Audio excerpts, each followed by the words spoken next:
बिस्मिल्लाहिर्रहमानिर्रहीम। आज का जो हमारा टॉपिक है ये है फीमेल रिप्रोडक्टिव साइकिल। इसको हम फीमेल मंथली साइकिल भी कहते हैं और इसको हम फीमेल मेंस्ट्रुअल साइकिल भी कहते हैं।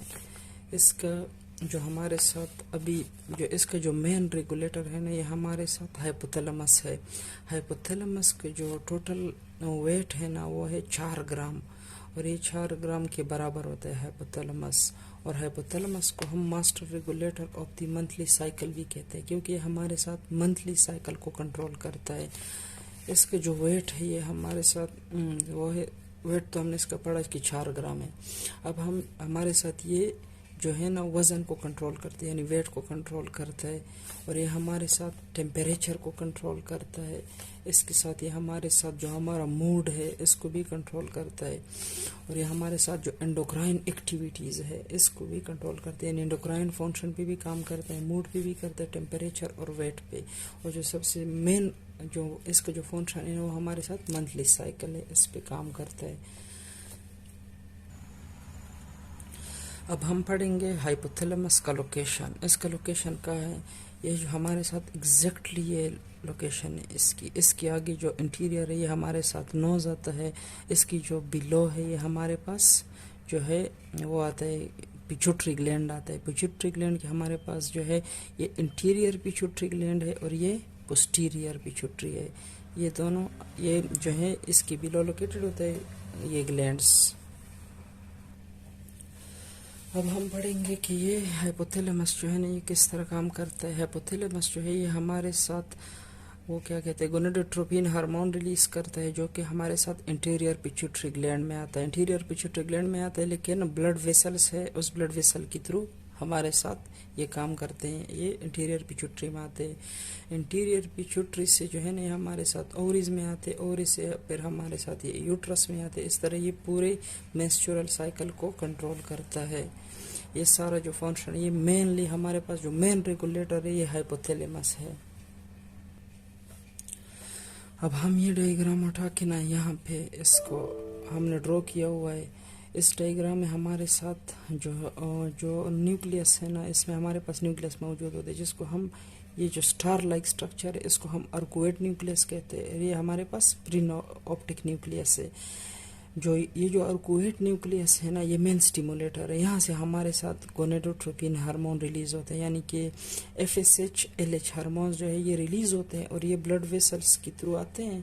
जैसे ब्लड वेसल के थ्रू आके यहाँ पे हमारे पास इंटीरियर पिट्यूटरी में आते हैं और जैसे ही इंटीरियर पिट्यूटरी में आते हैं यहाँ पर सेल्स हैं, इनसे हमारे साथ FSH और LH रिलीज होता है। फिर जाके आगे जो है उस पे ओवरीज वगैरह पे एक्ट करते हैं और इससे मेंस्ट्रुअल साइकिल को कंटिन्यूस करते हैं। जैसे कि हमने इधर पढ़ा कि गोनाडोट्रोपिन हार्मोन रिलीज करते हैं। ये arcuate nucleus it release gonadotropin hormone at act on the interior pituitary glands and release FSH and LH। अब हम पढ़ेंगे कि एक फीमेल का मंथली साइकिल जो होता है इसका ड्यूरेशन कितना होता है। मंथली साइकिल जो है फीमेल का ये हमारे साथ 28 डेज होता है एवरेज। इससे ज़्यादा भी हो सकता है 28 डेज से, और 28 डेज से कम भी होता है। अगर हम इसका जो एवरेज 28 है, अब यहाँ से हम यहाँ से हम इस तरह कैलकुलेट करते हैं। अगर फ़र्ज़ करो एक फीमेल है, उसका जो है 28 से शुरू होकर 35 तक मेंस्ट्रुअल साइकिल आता है, तो ये नॉर्मल है, इसमें कोई पैथोलॉजी नहीं है।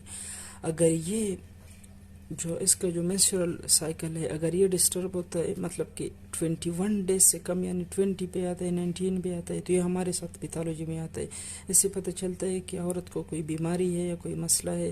तो इसको हम अगर इससे कम है तो इस बीमारी को हम कहते हैं, इस कंडीशन को हम कहते हैं ओलिगोमेनोरिया। अगर ये हमारे पास मोर देन 35 डेज है, अगर ये 35 डेज से आगे तो इसको हम पॉलीमेनोरिया कहते हैं। अब हम स्टार्ट करते हैं कि जो ओवरी है, फर्ज करिए सारी ओवरी है हमारे साथ, इसके अंदर हमारे साथ जो है ओवा किस तरह प्रिपेयर होता है और वो किस तरह जो कि है पेलिपियन ट्यूब में आता है, इसके बाद हमारे पास यूट्रस में आता है। किस तरह मेंस्ट्रुअल जो ब्लीडिंग है ना, मेंस्ट्रुअल साइकिल है, वो किस तरह होता है एक फीमेल का, अगर उसमें मतलब कि वो ज़ाइगोट ना बने, वो फर्टिलाइज ना हो एग, वो किस तरह मेंस्ट्रुअल साइकिल के थ्रू बाहर आता है। इस वजह से हम पहले पढ़ेंगे कि ओवा बनता किस तरह है। पहले हमारे साथ जो है ना ये एक ओवा है, सही है। इसकी ये जो रेड कलर का नज़र आता है ना, ये ओवा है, और इसकी जो सराउंडेड ब्लू लाइनिंग है ना, इसको हम वो कहते हैं, ये प्लेट एपिथेलियल सेल है। अच्छा, अब हम पढ़ेंगे प्लेट एपिथेलियल सेल का क्या काम है। इसका जो हमारे साथ फंक्शन है ना प्लेट एपिथेलियल सेल का, ये हमारे साथ जो है नरिशमेंट देता है इसको, प्रिमोडियल जर्म सेल को। इसको ये प्रिमोडियल सेल जो है ना, ये हमारे साथ पहले से मौजूद होते हैं ओवरीज में, और इसके बाद हमारे साथ जो है इसको हमारे साथ एफएसएच की ज़रूरत नहीं है। अगर ये एफएसएच के बगैर जो है ना प्राइमरी पॉलिकल में कन्वर्ट हो जाता है। अगर एफएसएच ना भी होने, ये खुद ब खुद कन्वर्ट हो जाता है। ये बगैर स्टिमुलेट का हो सकता है, मतलब कि बगैर एफएसएच की नीडेड की ये यहाँ पे कन्वर्ट हो सकता है। अब जब ये हमारे साथ प्राइमरी पॉलिकल में कन्वर्ट हो जाता है, तो इसमें हमारे पास ये जो रेड है, ये तो हमारे पास वो है प्राइमरी फॉलिकल मतलब, और जो इसके जो सराउंडेड ब्लू लाइनिंग है हमारे पास क्यूबाइडल सेल्स है, और जो प्राइमरी फॉलिकल है ये इस पे कन्वर्ट हो जाता है। इसके बाद जब ये हमारे साथ इसमें कन्वर्ट होता है ना ये नेक्स्ट स्टेज पे, तो इसको फिर वो एफएसएच की ज़रूरत पड़ती है खामखा, क्योंकि ये एफएसएच के बगैर कन्वर्ट नहीं हो जाते। अब ये हमारे साथ जो है ना प्राइमरी फॉलिकल से सेकेंडरी फॉलिकल में कन्वर्ट हो जाता है। सेकेंडरी फॉलिकल में क्या होता है कि इसमें एक तो हमारे पास जो है वो ओवा होती है, इसकी जो सराउंडेड है ये हमारे साथ वो क्या कहते हैं जोना पिलासोडा, ये जो सराउंडेड रेड लेयर है इसको हम जोना पिलासोडा कहते हैं। और इसकी जो इससे जो आउटर लेयर है ये ब्लू लाइनिंग वाली, इसको हम कहते हैं ग्रेनुलोसा सेल्स, ये ग्रेनुलोसा लेयर है। और इस जो आउटर लेयर है इसको हम थीका सेल कहते हैं। थीका सेल लेयर है ये हमारे पास दो लेयर्स है, मतलब एक एक्सटर्ना है और एक इंटरना है। ये हमारे साथ दो लेयर पे तकसीम हो जाती है। इसका जो इसमें जो हमारे साथ मेन फंक्शन है जो ग्रेनुलोसा सेल का, ये हमारे साथ एस्ट्रोजन जो है ना, ये एस्ट्रोजन जो है वो प्रोड्यूस भी करते हैं, और एस्ट्रोजन जो है ये ब्लड के थ्रू आके एंडोमेट्रियम लेयर में एंडोमेट्रियम में आते हैं, और इसमें जो एंडोमेट्रियम में आके ना उसमें वो कास करते क्या कहते हैं प्रोलिफरेशन कास करते हैं, और इस पेस को हम प्रोलिफरेशन पेस कहते हैं। इसमें जो हमारे पास थीका सेल है ये हमारे साथ मेल एंड्रोजन हार्मोन जो है ये रिलीज़ करता है, और फिर ये जो एंड्रोजन हार्मोन है ये हमारे साथ वो ग्रेनुलोसा सेल की मदद से एंड्रोजन में कन्वर्ट हो जाते हैं। बस ग्रेनुलोसा जो सेल है, ग्रेनुलोसा लेयर, इसका यही फंक्शन है। अब जो सेकेंडरी फॉलिकल है ये हमारे पास कन्वर्ट हो जाता है ग्राफियन फॉलिकल्स को। ये जो ग्राफियन फॉलिकल है इस पे कन्वर्ट हो जाता है, और इससे हमारे साथ क्या होता है, ये ग्राफियन फॉलिकल जो है ये हमारे साथ वो कहता है रिलीज़ करता है क्या, ये हमारे साथ एस्ट्रोजन रिलीज़ करता है। जब ये एस्ट्रोजन रिलीज़ करता है ना वो हाइपोथैलेमस में जाता है। ये जो है हाइपोथैलेमस में जाके एफएसएच को जो है ना वो कहता है डिक्रीज करता है। इसको हम पॉजिटिव फीडबैक भी कहते हैं। अगर ये डिक्रीज करता है तो इसको हम नेगेटिव फीडबैक कहते हैं, सॉरी। अगर मतलब एस्ट्रोजन अगर हमारे साथ हाइपोथैलेमस में जाता है और डिक्रीज होता है, ये नेगेटिव फीडबैक है। अगर ये हमारे पास हाइपोथैलेमस में जाता है ब्लड के थ्रू और एफएसएच को रिलीज करता है तो ये पॉजिटिव फीडबैक है। तो इसका यही फंक्शन है। अच्छा, इसको वो डिक्रीज करता है, लेकिन ये क्या करता है, ये हमारे साथ एस्ट्रोजन रिलीज करता है और वो हाइपोथैलेमस में जाके वहाँ से हमारे साथ एफएसएच और एलएच जो रिलीज होते हैं ना वो यहाँ पे जो है यहाँ पे ना वो स्टक करता है। और स्टक मतलब यहाँ पे वो ये जो जगह इसको कमज़ोर करता है। इसको कमज़ोर करने के बाद यहाँ से हमारे साथ ओवम फिर रिलीज़ होती है। इस रीजन को हम स्टिग्मा कहते हैं। स्टिग्मा, यहाँ से हमारे साथ ओवम रिलीज़ होता है। जैसे हमने पढ़ा अभी कि जो ल्यूटेनाइजिंग हार्मोन है ना, ये हमारे साथ क्या काम करता है, ये हमारे साथ इस चीज़ को वीक बनाता है, इस रीजन को।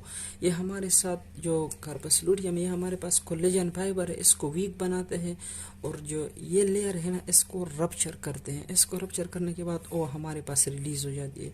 जब ओ रिलीज हो जाती है, इसके बाद हमारे साथ यही स्ट्रक्चर बन जाता है। इस स्ट्रक्चर को हम कहते हैं कार्पस लूटियम। ये कार्पस लूटियम है ना, इसका जो ड्यूरेशन टाइम है, इसका हमारे साथ जो टाइम है, ये हमारे साथ 10 से 12 दिन रहती है। अगर ओवा जो है ये फर्टिलाइज ना हो, 10-12 दिन के बाद ये खुद ब खुद जो है ये डेथ हो जाती है, मतलब कि ख़त्म हो जाती है। अगर ये हमारे साथ, जब ये हमारे साथ डेथ हो जाती है, इससे हमारे साथ स्कार बन जाते हैं। इस स्कार को हम कहते हैं कार्बस, ये नाम मैं भूल गया हूँ, लेकिन ये इसका ये शेप बन जाता है। जब ये शेप बन जाता है, ओवम तो रिलीज हो जाता है, ओवम आ जाता है यहाँ पे फेलिपियन ट्यूब में आ जाता है। इसको जब हमारे साथ रिलीज होता है फेलिपियन ट्यूब से, ग्राफियन फॉलिकल से, इस कंडीशन को हम इवोल्यूशन कहते हैं।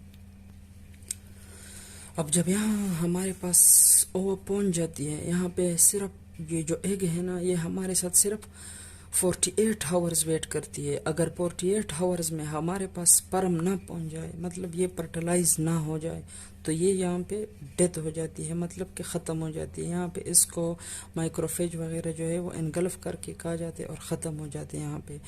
लेकिन इस पूरे टाइम में, इस ड्यूरेशन में स्टिल हमारे पास जो कार्पस लूटियम है, हमारे साथ प्रोजेस्टेरोन हार्मोन रिलीज करते हैं। और प्रोजेस्टेरोन हार्मोन हमारे साथ क्या काम करते हैं, ये हमारे पास जो एंडोमेट्रियम में जो लाइनिंग बनी हुई है ना, ये जो कम्पैक्ट लेयर है, ग्लैंडुलर लेयर है, मतलब इस लाइनिंग को ये प्रोजेस्टेरोन डिपेंडेंट होते हैं। अगर इससे प्रोजेस्टेरोन ख़त्म हो जाते हैं, मतलब तो ये श्रिंक हो जाते हैं और ख़त्म हो जाते हैं, तो ये लाइनिंग ऑटोमेटिकली मेंस्ट्रुअल ब्लीडिंग के थ्रू, वजाना के थ्रू बाहर आती है। लेकिन जो कार्पस लूटियम है, ये स्टिल 12 दिन तक रिलीज करते हैं प्रोजेस्टेरोन हार्मोन। और जब एक फर्टिलाइज हो जाए, तो यहाँ से हमारे साथ जो ये लेयर है, यहाँ से special type of HCG hormone जाते हैं, वो कार्पस लूटियम को मैसेज देते हैं कि जो प्रोडक्ट ऑफ कंसेप्शन है वो तैयार है, मतलब कि जो एग वो फर्टिलाइज हो गई है, तो ये more and more progesterone hormone release करते हैं और यहाँ पे फंक्शन करते हैं। अगर ओवम फर्टिलाइज ना हो जाए और स्टिल 12 दिन तक यहाँ से कार्पस लूटियम तक कोई मैसेज ना चला जाए, ये कार्पस लूटियम यहाँ से अगर कार्पस लूटियम तक कोई मैसेज ना चला जाए, तो ये श्रिंक हो जाता है और ये स्कार बन जाता है। इस स्कार को हम कहते हैं कार्पस एल्बकन कहते हैं। और एंडोमेट्रियम इस कंडीशन में श्रिंक होना शुरू हो जाता है। जैसे श्रिंक हो जाता है, तो ये मेंस्ट्रुअल ब्लीडिंग के थ्रू बाहर आता है। इसमें हमारे साथ जो वो यूट्रस के पार्ट्स है, यूट्रस के हमारे साथ जो अपर जो है, इसको हम फंडस कहते हैं, जो सेंटर पार्ट है इसको हम बॉडीज कहते हैं, इसको हम सर्विक्स कहते हैं। ये हमारे साथ 3 पार्ट्स है। इसके हमारे साथ 3 लेयर भी है। जो आउटर लेयर है ना, इसको हम कहते हैं आउटर यानी कि पेरीमेट्रियम, और जो दूसरे इसको हम मायोमेट्रियम कहते हैं। जो इनर लेयर है ना, इसको हम एंडोमेट्रियम कहते हैं। हमारे पास यूट्रस की 3 जो है लेयर है। लेकिन इसमें ये जो 2 लेयर है ना, ये ग्लैंडुलर लेयर है और कम्पैक्ट लेयर है, ये हमारे साथ मेंस्ट्रुअल ब्लीडिंग की थ्रू बाहर आते हैं। और जो बेसल लेयर है, ये स्टिल रिमाइन रह जाती है। इससे फिर मेंस्ट्रुअल ये फिर जो ये सारे जो रिसाइकल होता है, ये दोबारा से वो होता है, दोबारा से शुरू होता है। फिर जब मेंस्ट्रुअल साइकिल ख़त्म हो जाता है, फिर से ये लाइनिंग बनती है। पूरा महीने ये प्रोसेस चलता रहता है, सारा साल। अब हम इसको ना जल्दी रिवाइज करते हैं। Female reproductive system, female reproductive cycle को हम मंथली साइकिल भी कहते हैं, फीमेल मेंस्ट्रुअल साइकिल भी कहते हैं। इसका जो मेन स्टिमुलेटर है ना, मेन स्टिमुलेटर ये हमारे पास हाइपोथैलेमस है।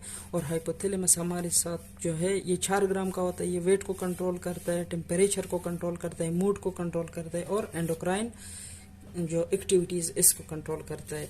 इसमें हमारे पास जो पहले हाइपोथैलेमस से हमारे पास गोनेडोट्रोपिन हार्मोन रिलीज होते हैं। गोनेडोट्रोपिन का मतलब है ग्रोथ हार्मोन। ये ग्रोथ हार्मोन है हमारे पास। ये इंटीरियर पिट्यूटरी में आते हैं, इंटीरियर पिट्यूटरी से हमारे साथ ओरी में, ओरी से हमारे पास यूट्रस में आते हैं। इस हाइपोथैलेमस जो होता है, इसका जो मेनली लोकेशन यही है, सही। इससे बिलो हमारे पास हाइपोथैलेमस होता है। हाइपोथैलेमस ये हमारे साथ में स्ट्रक्चर है हाइपोथैलेमस का। इसमें हमारे पास अर्कुएड बॉडी होती है। अर्कुएड बॉडी जो है हमारे पास गोनेडोट्रोपिन हार्मोन रिलीज करता है, जो कि इंटीरियर पिट्यूटरी में आता है। ब्लड वेसल के थ्रू, यहाँ पर हमारे पास ब्लड वेसल्स इनके थ्रू आके FSH वगैरह रिलीज करते हैं। जैसे FSH वगैरह रिलीज करते फिर ये आगे फंक्शन करते हैं। इसका जो मेन जो हमारे पास उसका ड्यूरेशन है ना, मंथली साइकिल जो एवरेज ड्यूरेशन है वो 28 है, 28 दिन है। 28 दिन से कम भी हो सकती है, ज़्यादा भी हो सकते हैं। इसके बाद ये हमारे साथ जो है इसका जो मेन था, जैसे हमने कहा कि 28 दिन जो है वो हमारे साथ नॉर्मल है। अगर किसी फीमेल का 21 से 35 दिन के बीच में आता है तो ये सही है। अगर इससे कम होता है तो ये पैथोलॉजी, जिसको हम ओलिगोमेनोरिया कहते हैं। और अगर ये हमारे साथ इससे ज़्यादा है तो इसको हम पोलीमेनोरिया कहते हैं। इसके बाद हम अब हम पढ़ेंगे कि इंटरनल ओवरी में किस तरह का स्ट्रक्चर बनता है। इंटरनल में हमारे पास प्राइमोर्डियल सेल है। प्राइमोर्डियल सेल हमारे पास कन्वर्ट होते हैं प्राइमरी फॉलिकल में। प्राइमरी फॉलिकल हमारे पास सेकेंडरी फॉलिकल में। सेकेंडरी फॉलिकल हमारे पास ग्राफियन फॉलिकल में। ग्राफियन फॉलिकल से हमारे साथ ओवर रिलीज होती है और वो आ जाती है कहाँ पे, पेलिपियन ट्यूब में। और पेलिपियन ट्यूब में अगर ये फर्टिलाइज ना हो तो यहाँ से हमारे साथ तकरीबन at the end of the month हमारे पास मेंस्ट्रुअल ब्लीडिंग स्टार्ट हो जाता है। बस यही सारा था हमारे पास। इंशाल्लाह आगे हम डिस्कस करेंगे अगली वीडियो में।